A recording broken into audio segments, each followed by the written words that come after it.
When you first hear about the Nikon ZR, it sounds like another quiet update in Nikon's growing Z lineup. Another mirrorless body that fits somewhere between photography and video. But the truth is, this isn't a normal camera refresh. The Nikon ZR is Nikon's quiet rebellion, a design that dares to break decades of tradition while asking photographers to rethink how they see the world. It's not just a tool, it's an idea. From the moment you pick it up, the ZR feels different. There's no viewfinder sticking out, no heavy metal build that reminds you of the old DSLR days, no cluster of buttons that scream complexity. It's lighter, smoother, simpler, almost too simple. And that's exactly what makes it so fascinating.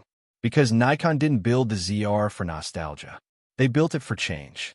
For decades, Nikon shooters have relied on the comfort of the optical viewfinder, that small window of glass that connects you directly to your subject. It was a physical, almost emotional link between photographer and image. But in the ZR, that window is gone, replaced entirely by a 4-inch touchscreen. That single decision, removing the viewfinder, changes everything about how you shoot, how you think, and how you connect with your subject. At first, it feels wrong. Your hands search for buttons that aren't there.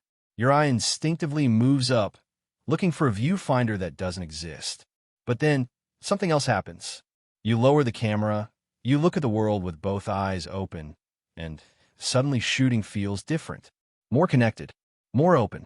Nikon didn't remove the viewfinder by accident. They did it to remove the barrier between you and the scene. And once that realization sinks in, the ZR begins to make sense. This camera is Nikon's experiment in simplicity. A camera that doesn't overwhelm you with dials and switches, but invites you to take control in a calmer, more deliberate way. It strips photography down to its essence: light, focus, and timing. Now, let's talk about the first thing every Nikon user notices: the design. The ZR looks like a modern sculpture of a camera. Flat-topped, clean lines, a bright rear display that dominates the back. The grip is shallow but solid, the surface smooth but not slippery. It feels like a cross between the Nikon ZF and the compact Z50, familiar but new. It's a hybrid that sits in a strange yet appealing space. Then you see the buttons, or rather, the lack of them. Nikon has gone minimalist here. Only a few key buttons remain, and they're positioned thoughtfully. 3 of them sit along the top, labeled simply 1, 2, and 3. These are not just placeholders. They're the heart of your customization. By default, they handle exposure compensation, shooting mode, and display toggling. But the moment you dive into the menu, you realize you can make them anything you want: ISO, white balance, focus mode, or even something niche like AF area switching. Nikon gives you control, but also responsibility. You decide what matters to you. This new design philosophy is risky. For photographers used to muscle memory, the quick flick of a dial, or the tactile feel of a button, the ZR feels unfamiliar. But Nikon isn't chasing comfort anymore. They're chasing clarity. They want to see if photographers can adapt to a cleaner interface that relies on touch and logic rather than clutter.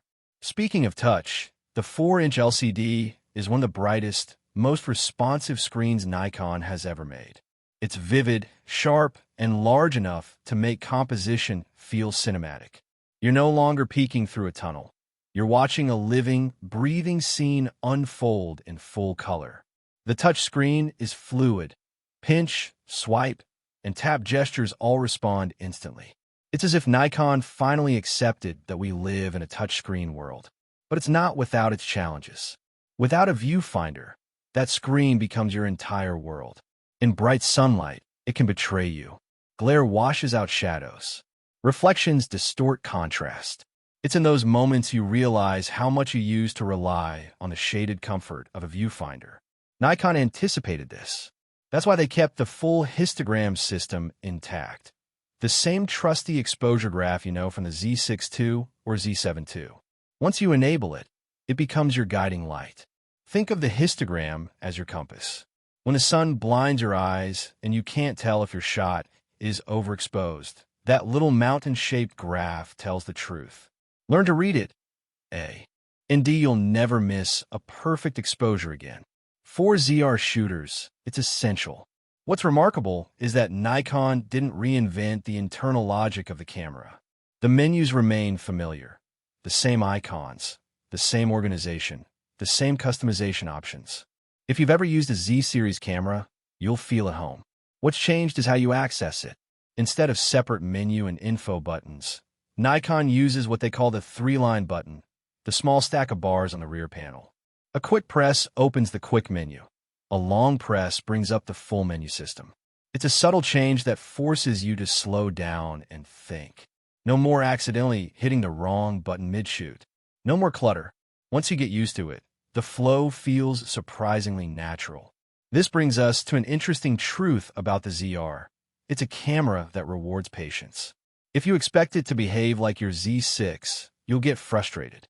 But if you take time to set it up, to map your buttons, fine-tune your menus, and adjust your display, it transforms into something smooth, almost meditative. Every action has intention. Every button serves a purpose. That's why the custom controls matter so much. Inside the menu, you'll find the familiar custom control section, labeled F2, just like in other Nikon bodies. Here, you define what every button does. It's your personal blueprint. Do you shoot manual and need quick ISO access? Assign it. Do you switch between AFS and AFC frequently? Put that on button 2. Do you adjust white balance often while shooting video? Make that your third button. Once you tailor it, the ZR feels like an extension of your hands. Now let's address what most photographers are still unsure about: ergonomics. How does it actually feel to hold? Surprisingly good. The ZR is light, balanced, and easy to carry. You can shoot for hours without fatigue. The grip isn't as deep as the Z6 or Z8, but the curve is perfectly sculpted for a steady hold. Your fingers find natural positions. Nothing digs into your hand. The lighter body also makes it ideal for travel and handheld video. And Nikon made a small but smart design decision here. No more metal strap triangles. If you've ever had those tiny metal rings scratch your fingers or rattle against the body while filming, you know how annoying they can be. The ZR replaces them with silent strap holes, clean, flush, and noise-free. It's one of those subtle touches that show Nikon listened. Pair it with small prime lenses like the 35mm f/1.8 or 50mm f/1.8, and the camera feels almost invisible. It's perfect for street photography or travel work. The balance is natural, the setup compact. Even when you attach heavier glass, like the 24 to 70mm f/2.8, it holds steady.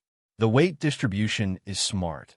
The grip pulls the center of gravity just enough to counterbalance larger lenses. So, yes, the ZR might look minimalist, but it's far from impractical. However, minimalism brings its own challenges.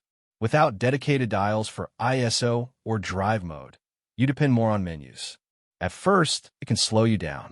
But once your muscle memory adapts to the new layout, the workflow feels cleaner. You're not distracted by dozens of physical options. You're focused on the frame. Let's talk about the most debated change: no electronic viewfinder.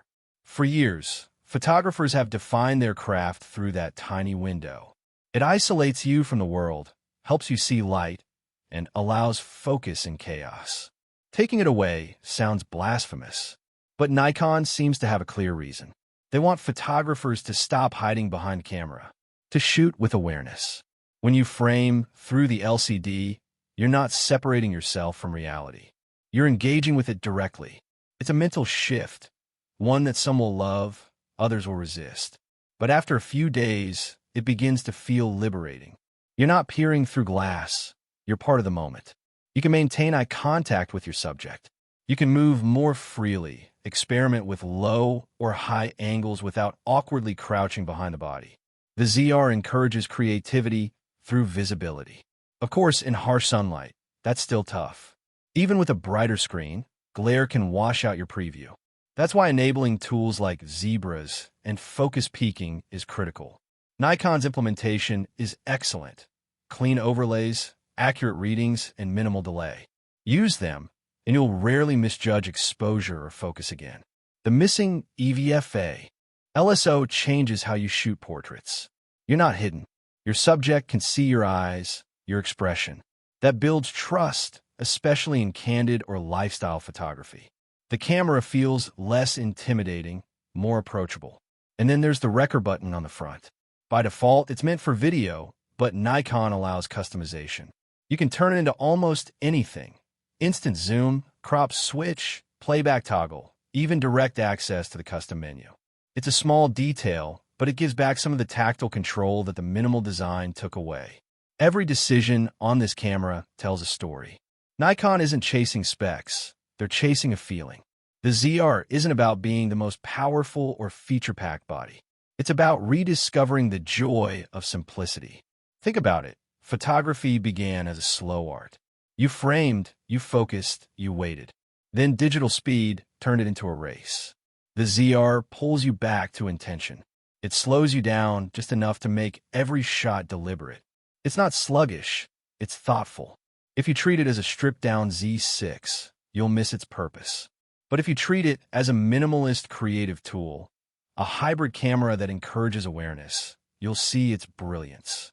For hybrid shooters who jump between photo and video, this makes even more sense. The large screen gives you a cinematic view. The cleaner body makes rigging easier. You can attach accessories without worrying about EVF clearance. It's like Nikon quietly built a filmmaker's playground disguised as a stills camera. But here's the hidden beauty. When you set it up right, it becomes two cameras in one. A lightweight travel stills body and a serious video machine. One menu change, one button remap, and you transform it completely. That flexibility is the ZR's secret weapon. So what's the takeaway for Nikon ZR users right now? First, embrace the simplicity. Don't fight it. Customize your buttons, enable your histogram, and learn to trust the data on your screen. Second, be patient with your eyes. The lack of a viewfinder feels strange at first, but it forces you to engage more deeply with the world around you. Third, use its strengths, the light weight, the bright display, the silent ergonomics, to your advantage. Because once it clicks, the Nikon ZR becomes more than a tool. It becomes a mindset. It's Nikon's way of saying that creativity doesn't come from having more buttons or dials. It comes from how you see, how you feel, how you adapt. And that's what makes the ZR special. It's not designed to please everyone. It's designed to challenge everyone. It pushes you to unlearn habits and build new ones. It strips away safety nets until what's left is pure photography, awareness, composition, and timing. In a world of over-engineered gear, that's a refreshing reminder of what really matters. The Nikon ZR may not replace your Z6 or Z8. It's not meant to. It's meant to live beside them. As your everyday, go anywhere, think differently camera. It's a quiet revolution hiding behind a clean design. And once you understand that, you'll see why this little device has stirred so much conversation. When you spend time with the Nikon ZR, you start to realize that it's not just another compact camera. It's a statement. Nikon is telling photographers something quietly but clearly. The future isn't about adding more buttons, dials, or complexity. It's about removing distractions until only creation remains. But this simplicity has divided the community. Some people see it as the next logical step for hybrid shooting, while others think Nikon has lost touch with what makes a real camera feel professional. Let's start with what many people call the biggest controversy: no viewfinder. In the beginning, it feels like a loss. You miss that moment of lifting the camera to your eye, of being isolated from the world, of seeing your subject framed through glass. But when you adapt to the ZR, that perspective shifts. Shooting through the LCD becomes more open. You see the environment, you see your subject, and you see what's outside the frame too. It creates a different kind of awareness. You're not hiding behind a screen, you're interacting directly. It's strange at first, but after a while, it feels more natural. And that's the beauty of this camera. It challenges you. Every design choice forces you to rethink how you shoot. The missing viewfinder isn't just a cost-saving cut. It's a creative decision. Nikon wants photographers to move away from their comfort zones. When you're no longer locked into one fixed perspective, your style changes. You frame differently. You experiment more. You move closer or farther instead of zooming lazily. The ZR teaches you to see again, not through glass, but through your instincts. Still, there's a reality to deal with. Shooting outdoors in bright sunlight can be tough.